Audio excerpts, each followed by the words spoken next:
कहानी की शुरुआत में हमें पहाड़ों के बीच बनी एक सुनसान सड़क दिखाई जाती है जिस पर नाथन नाम का एक आदमी पड़ा था। उसके सामने क्रैश हुई कार भी पड़ी थी जिसे देखकर उसे एहसास होता है कि उसका एक्सीडेंट हुआ था। लेकिन हैरानी की बात यह थी कि उसके शरीर पर एक भी चोट का निशान नहीं था। तभी अचानक उसके सामने एक डेनियल नाम का आदमी आता है जिसके बाइक से टकरा कर ही उसका एक्सीडेंट हुआ था। नाथन देखता है कि डेनियल को भी एक खरोच तक नहीं आई है। डेनियल नाथन से पूछता है कि तुम्हें याद है कि तुम गाड़ी से कब निकले। तब उसे एहसास होता है कि उसे तो कुछ याद नहीं। डेनियल तब उससे कहता है कि मुझे लग रहा है कि हम मर चुके हैं और ये हमारी आत्मा आपस में बातें कर रही है। नाथन ये बात मानने को तैयार नहीं होता।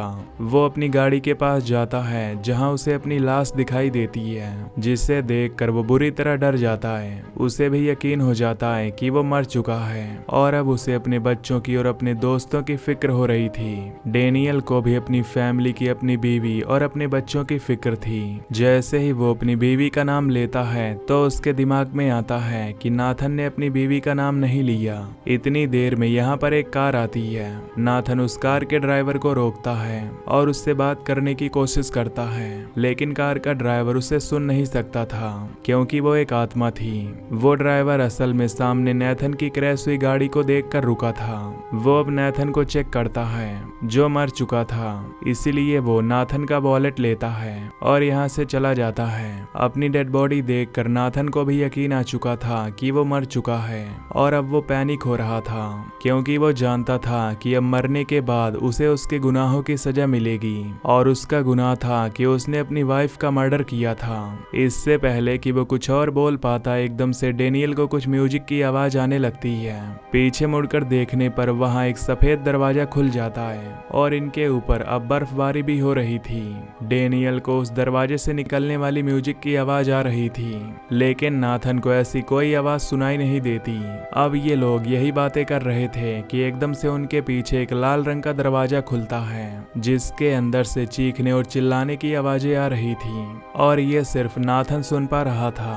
अब इन दोनों को लगता है कि ये सफेद दरवाजा स्वर्ग का हो सकता है जबकि वो लाल वाला दरवाजा हेल का है। और क्योंकि हेल से निकले हुए दरवाजे की आवाज नाथन सुन पा रहा था तो इसका मतलब नाथन हेल में जाने वाला था और उसे उसकी वाइफ की मर्डर की सजा मिलने वाली थी। जबकि डेनियल को सफेद दरवाजे में से आवाजें आ रही थी, इसलिए डेनियल हेवन यानी स्वर्ग में जाने वाला था। नाथन डेनियल से कहता है कि मैंने उसका मर्डर नहीं किया, मैंने उसकी मदद की थी पर वो बीमार थी इसलिए मैंने उसकी तड़प खत्म कर दी।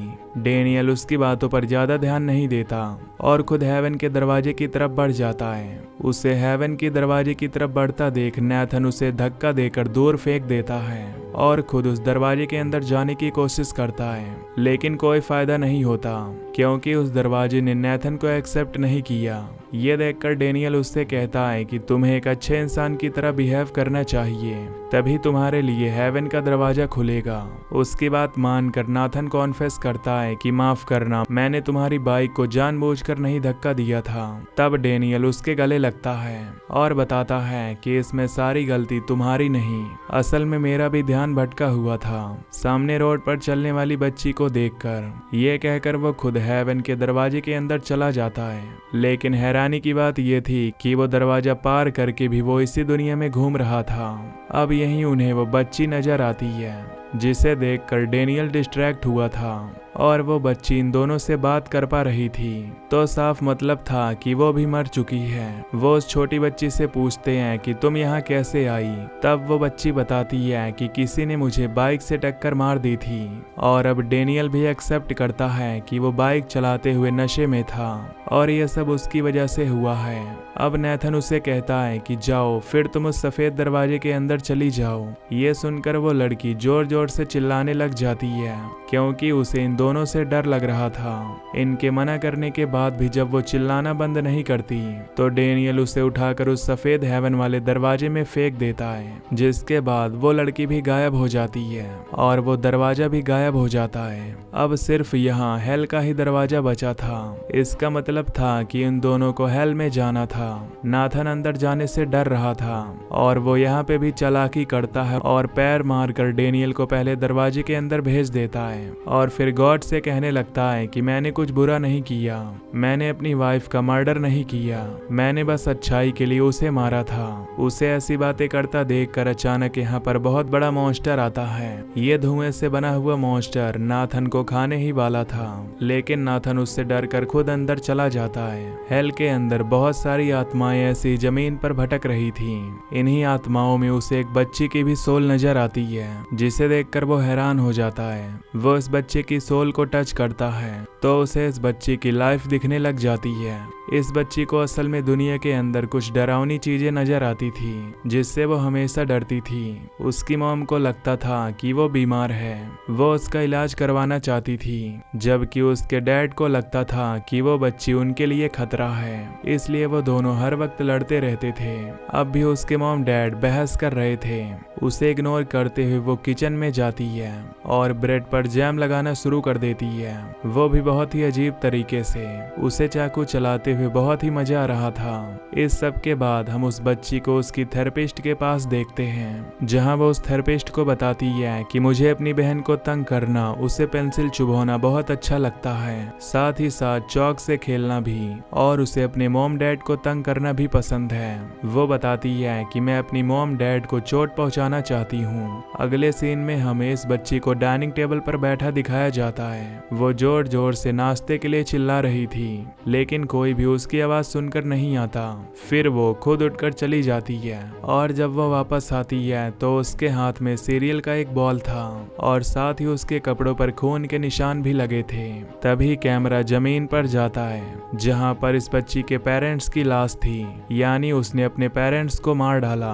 उसके बाद वो चेक करती है कि क्या उसके मॉम डैड सच में मर गए, और जब उसे ये यकीन आ जाता है तो वो अपने मॉम के गाल पर गुड बाय किस करती है, और फिर दोबारा से अपना जैम सैंडविच बनाकर अपनी बेसमेंट में चली जाती है, जहां उसका एक दोस्त रहा करता था। उसका दोस्त दिखने में काफी डरावना था, उसका नाम टॉनी था। ये कोई अजीब सी क्रिएचर थी। अब क्योंकि उसके मॉम डैड मर गए थे तो वो बड़ी आसानी से टॉनी को ऊपर ला सकती थी। वो टॉनी को ऊपर ले आती है, जहां टॉनी बहुत ज्यादा खुश होता है क्योंकि उसने सूरज में बाहर की दुनिया पहली बार देखी थी। फिर वो टोनी को अपने डैड के कपड़े देकर तैयार कर देती है। फिर ये दोनों नाश्ता करते हैं। उसके बाद टोनी उसकी मदद करता है उसके पेरेंट्स की लाशें ठिकाने लगाने में, लेकिन अपने पेरेंट्स के जाने से पहले वो उनको कुछ दिखाना चाहती थी। वो यहाँ अपनी इमेजिनेशन में एक थिएटर शो क्रिएट करती है। वो टोनी को सबके सामने लेकर आती है। उसने मुजरिमों जैसे कपड़े पहने हुए थे। वो अपनी ऑडियंस को बताती है कि टोनी एक किलर है और इसे इसकी सजा जरूर मिलनी चाहिए।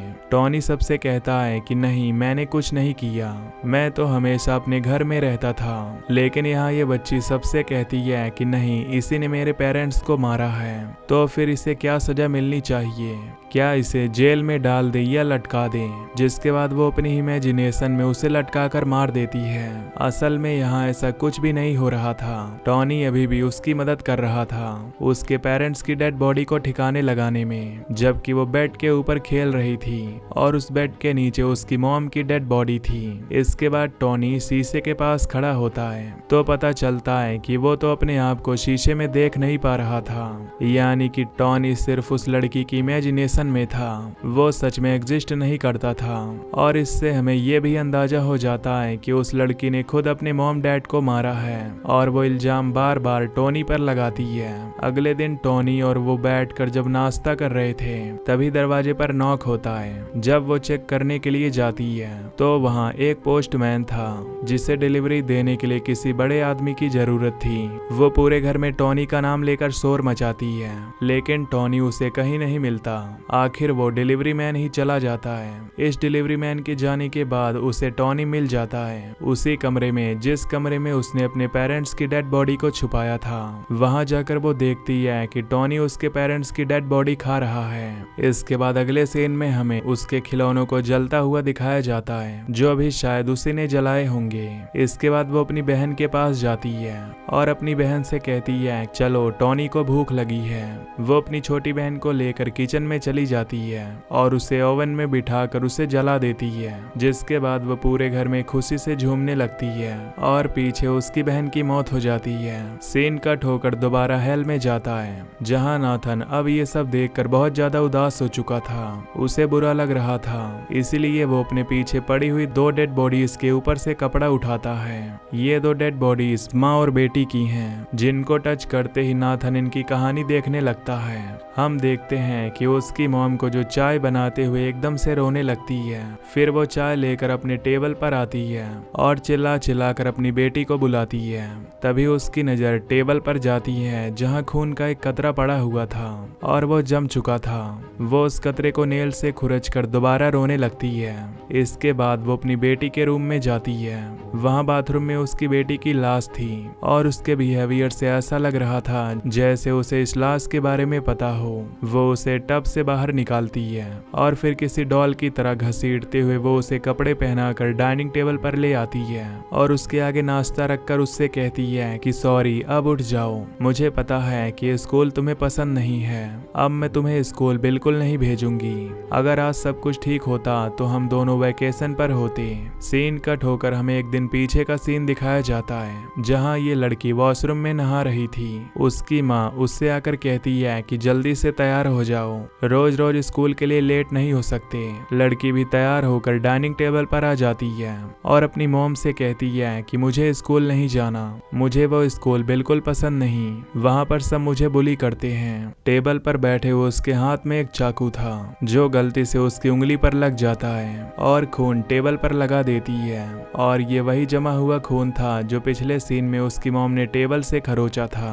यहाँ में दिखाया जाता है कि वो दोनों दोबारा बहस कर रही हैं। उसकी बेटी स्कूल नहीं जाना चाहती, जबकि वो अपनी बेटी से कहती है कि नए स्कूल में दोस्त बनाने में वक्त लगता है, लेकिन उसकी बेटी स्कूल छोड़ना चाहती थी। अब सीन दोबारा प्रेजेंट में आता है, जहां उसकी मॉम ने उसे व्हील चेयर पर बैठाया था और उसे कहती है कि चलो आज हम वैकेशंस पर जा रहे हैं। वो उसे लेकर बाहर जाने वाली थी कि अचानक उसका मोबाइल बजने लगता है और फिर दरवाजे पर नॉक होता है। जब वो दरवाजा खोलती है तो वो हैरान थी, क्योंकि दरवाजे के सामने एक वॉल थी। थोड़ी देर में उसे होश आता है और उसे पता चलता है कि एक वॉल नहीं है, बल्कि उसके सामने उसकी नेबर खड़ी है, जो उसे होश में लाने की कोशिश कर रही थी। तब वो घबराकर अपने नेबर को बताती है कि असल में हम वैकेशन पर जा रहे हैं। नेबर को उसका बिहेवियर काफी अजीब लगता है, इसलिए वो जबरदस्ती उसके घर के अंदर आ जाती है, जहां उसे उसकी बेटी की डेड बॉडी दिखती है। और सीन दोबारा एक दिन पीछे शिफ्ट होता है, जहां हमें दिखाया जाता है कि 4 लोग मिलकर इस लड़की को बहुत ही बुरी तरीके से बुली कर रहे थे। वो जबरदस्ती उसे वॉशरूम से बाहर निकालते हैं और उसे घुटनों के बल बिठाकर उससे अपने जूते चटवाने लगते हैं। एक लड़की उसकी वीडियो भी बना रही थी और यही बेइज्जती वो बर्दाश्त नहीं कर पाई और उसने अपनी जान ले ली। अब प्रेजेंट में उसकी मॉम उसे गाड़ी में बिठाकर कहीं ले जा रही थी। वो गुस्से में उससे कहती है कि कुछ तो बोलो, लेकिन जब उनकी बेटी उसे कोई जवाब नहीं देती तो वो समझ जाती है कि उसकी बेटी मर गई है।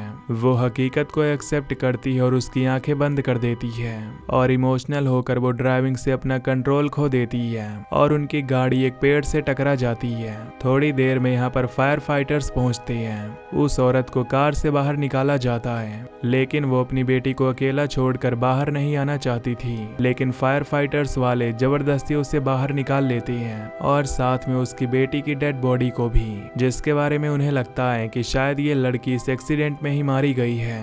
ये सब देखने के बाद नाथन अब पूरी तरह डर चुका था और वो किसी डेड बॉडी को टच करना नहीं चाहता था। और तभी यहाँ पर हेल का गार्ड आ जाता है, जो उससे कहता है कि तुम यहाँ अपने बुरे कामों की वजह से हो और अब मैं तुम्हें तुम्हारे बुरे कामों के लिए सजा दूंगा।